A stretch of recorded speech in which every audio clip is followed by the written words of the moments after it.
ये जो कोर्स जो आप अभी कर रहे हैं, डिग्री जो आप कर रहे हैं, तो इनकी फीस जो है और सिलेबस वो क्या रहता है? ओके। फीस ऐसा होता है कि फीस तो लाइक कैटेगरी वाइज होती है, ऐसे कोई ब्रांच का स्पेसिफिक फीस नहीं होता है। जैसे मतलब एवरेज फीस कितनी हो सकती है? एवरेज फीस तो हमारी जो जनरल वाले होते हैं उनके लिए होती है 1.5 लाख तक हर सेमेस्टर की। तो फीस तो ओके। यही रहती है। कमिंग अपॉन सिलेबस, सो सिलेबस हमारा ऐसा चलता है कि पहले ईयर में इंजीनियरिंग कॉलेजेस में सबका ही सेम होता है। कोई भी ब्रांच का स्टूडेंट हो उन सबका सिलेबस सेम रहता है पहले ईयर में। सेकेंड ईयर में आके आपके कोर सब्जेक्ट्स जो होते हैं वो ऐड ऑन होते हैं।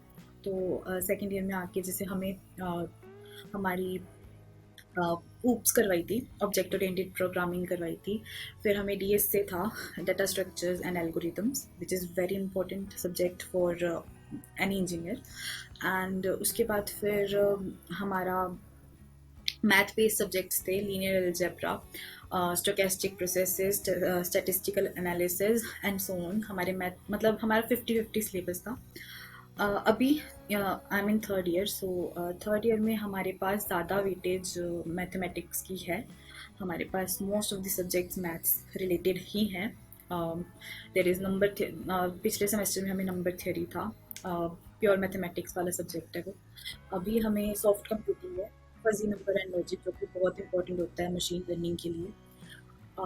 इसमें न्यूरल नेटवर्क्स भी आता है और आर्टिफिशियल इंटेलिजेंस भी। बट हमें ऑब्वियसली इतने टाइम में नहीं करवा सकते हैं, तो ये लोग जस्ट इंट्रोडक्शन पार्ट देते हैं। लास्ट सेमेस्टर में हमें अगेन कंप्यूटिंग के भी हैं सब्जेक्ट्स, और हमारे मैथमेटिक्स के तो रहते हैं। तो हमारा सिलेबस बेसिकली ऐसे चलता है कि 60-40% रहती है एवरेज मैथ्स और कंप्यूटिंग की। आपका इस फील्ड में इंटरेस्ट कैसे आया? मैथ्स मुझे बहुत अच्छी लगती थी, तभी मैंने नॉन मेडिकल भी लिया था।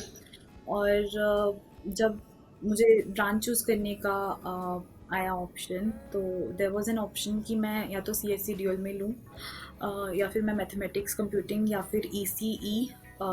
लाइक मेरा रैंक के हिसाब से ये ब्रांचेज मेरे को आ रही थी। बाकी इलेक्ट्रिकल सिविल तो है ही हैं, बट ये सब ब्रांचेज एन आई टी मेरे को मुझे मिल रही थी। तो मैंने this was like I am the मेरा जो बैच है that is the first one mathematics and computing का हमारी कॉलेज में। तो आई वाज थोड़ा सा ओके। टेंस्ड अबाउट इट कि लाइक पहला ही ब्रांच होगा, प्लेसमेंट कैसी होगी। बट फिर मैंने इसके बारे में सर्च किया, इस ब्रांच के बारे में पर्टिकुलरली सर्च किया कि इस ब्रांच में ऑप्शंस क्या हैं आगे। तो मुझे ये ब्रांच अच्छी लगी। इसका करिकुलम मैंने देखा जो कि आईआईटी दिल्ली में था, और हमारा करिकुलम काफ़ी सेम है आईआईटी दिल्ली से। तो अ, मुझे लगा कि या I can go for it. Maths अच्छी लगती थी, और साथ में कंप्यूटर रिलेटेड सब्जेक्ट्स भी ऑफर करता था। इसमें जॉब अपॉर्चुनिटीज़ भी ज़्यादा हैं कंप्यूटर साइंस के मुकाबले। सो या that's why I opt for it. जी जी, क्योंकि अब आगे जो एरा आ रहा है वो तो इसका ही है, एआई और मशीन लर्निंग का ही। जी एग्जैक्टली वही। और हमें जब अगर करिकुलम में वो पढ़नी पड़ रही हैं चीज़ें, तो like it would be a lot more easier for you अपने आप से अलग से भी करना, साथ में इसके भी चलना। तो या बिल्कुल, क्योंकि जिन्होंने मतलब कंप्यूटर साइंस कर रखी है तो मोस्ट टाइम ये हो सकता है कि मतलब जो मोस्टली जो पीपल है उनको आगे इसके बारे में सीखना ही पड़ेगा, इतना हाँ जी। तरीके से ये ग्रो कर रहा है। हाँ जी। सो मैम, आपके फ्यूचर गोल्स क्या हैं उसके बारे में बताओ आप कुछ। ओके। फ्यूचर गोल्स, मैं रिसर्च में जाना चाहती थी पहले। Like I was thinking to go for masters degree, MSc करना या फिर एमटेक करना। बट अभी मेरे फ्यूचर गोल्स थोड़े से डिफर कर रहे हैं, बिकॉज अभी I like I am upcoming intern in Wells Fargo. तो if if there is a possibility कि मैं अपनी मास्टर्स की डिग्री साथ में जॉब करते हुए कंटिन्यू कर सकूँ, तो I would really love that.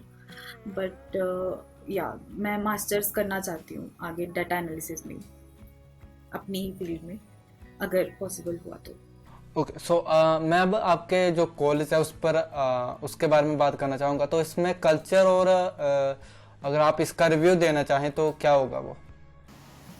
Okay, N I T H का कल्चर थोड़ा मतलब आई डोंट नो बाकी कॉलेजेस से थोड़ा सा डिफरेंट है।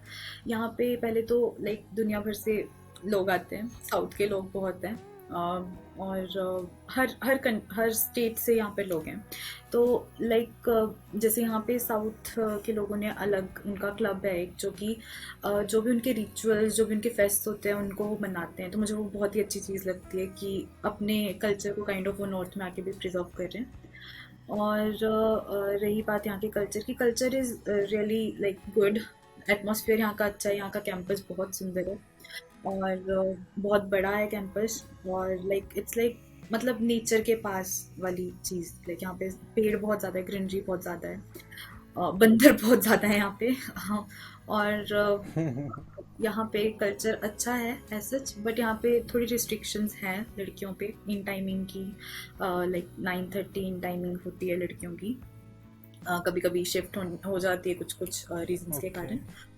और जब यहाँ पे फेस्ट होता है तो उसकी प्रिपरेशन के लिए यहाँ पे नाइट एक्सटेंशंस होती हैं, तो उसमें भी लाइक 12 बजे तक एक्सटेंशंस चलती हैं। तो उसमें भी लड़कियों को तभी अलो होता है अगर वो क्लब का पार्ट है। तो मतलब कुछ कुछ रिस्ट्रिक्शंस हैं इस कॉलेज की, but overall this college is really nice and a really good place to visit, क्योंकि ये बहुत ही सुंदर कैंपस है। तो यस। सो आपको रेटिंग देनी हो आउट ऑफ 10, सो आप कितनी रेटिंग देंगे इसको? हाँ जी, अगर मैं यहाँ पे फैकल्टीज़ की भी बात करूँ तो यहाँ पे कुछ फैकल्टी बहुत ही अच्छी है, और कुछ फैकल्टी आई गेस वो सभी कॉलेजेस में होता ही है। तो I would get 8 I guess, 10 में से 8। Okay, great. और आप है कहाँ से basically? Okay, I am from Una, Himachal Pradesh itself. उन्ना से हूँ मैं। सो अभी आपकी जो रूटीन है वो कैसी होती है, डेली रूटीन? ओके, हमारी मतलब मेरी डेली रूटीन ये रहती है कि 9 बजे क्लास हमारी शुरू होती हैं, और फिर 5 बजे तक हमारी क्लासेस रहती हैं। बीच में हमें 1 या 2 घंटे का ब्रेक मिल जाता है सच, बट 5 बजे तक लाइक क्लासेस चलती हैं हमारी। कभी कभी बीच में वर्कशॉप्स होती हैं तो वो अटेंड करनी पड़ती है, या फिर कोई क्लब या सोसाइटी का कुछ काम होता है तो वो करना पड़ता है। बाकी मेरी डेली रूटीन ये रहती है कि लाइक 5 बजे तक क्लास अटेंड करने के बाद फिर थोड़ी देर अपने फ्रेंड्स के साथ या तो हैंग आउट करती हूँ, या फिर अपना काम करती हूँ, क्वेश्चंस प्रैक्टिस करती हूँ लीड कोड पे, या फिर कोई कोर्स अगर मैंने लिया है तो मैं उसको कंप्लीट करती हूँ। सो एक ऐसे क्वेश्चन था एज अ क्यूरियोसिटी, एनआईटी पर में कोई भी विजिट कर सकता है ऐसे ही बिना कुछ मतलब काम ना हो, बस घूमने के लिए? एनआईटी में आपको एंट्री करनी पड़ती है। कोई ऐसे मतलब चाचू वुड आस्क यू कि आप किससे मिलने जा रहे हो, बट आई गेस आप ऐसे ही विजिट नहीं कर सकते हो। अगर आपको कोई काम है या फिर आपका कोई रिश्तेदार है अंदर रहता, तो you can visit it. Like you have to make the entry on their name, on their behalf. तो ओके। चाचू मीन गार्ड? हाँ जी, चाचू हमारे गार्ड्स को हम यहाँ पे चाचू बोलते हैं या भाई जी बोलते हैं।